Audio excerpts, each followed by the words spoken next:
Nearly 5 years into the UN's 2030 Agenda for Sustainable Development, UN experts say the world hasn't seen enough progress and we need more innovative solutions. Our Soo-young reports. The power of science and innovation could put the world back on track to a better, more sustainable future. A report by the United Nations Office of Sustainable Development was launched in Korea's western city of Songdo, highlighting the lack of global progress on achieving the world's sustainable development goals by 2030.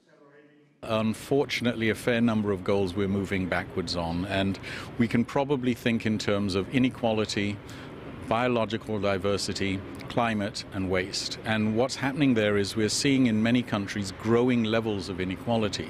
So in some countries we see that their GDP or their gross domestic product is growing, but that doesn't mean that everybody is getting better off. A key source of transformative change is needed, and that's science and technology.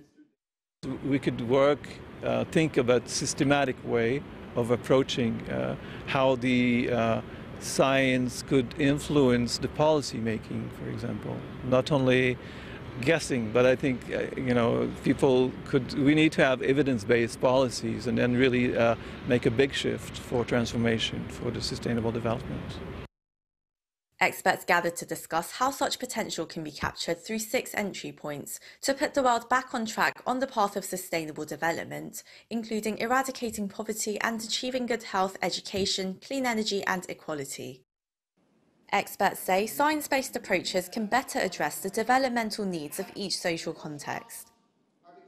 We also call for action for labor unions, governments, CSOs, universities, schools, everybody to work together to build community-based social networks so they can then become the agents of change for reducing inequality and removing inequalities of all forms.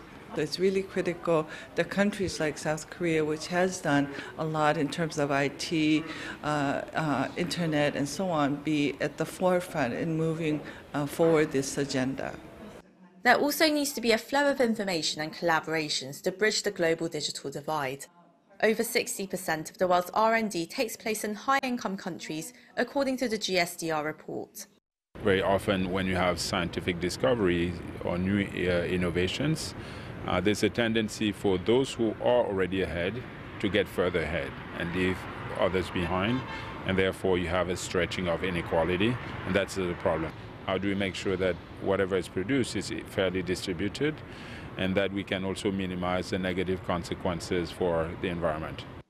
For the world to advance together using science and technology, experts say new ways of forming partnerships and financial cooperation are needed for effective transformative changes.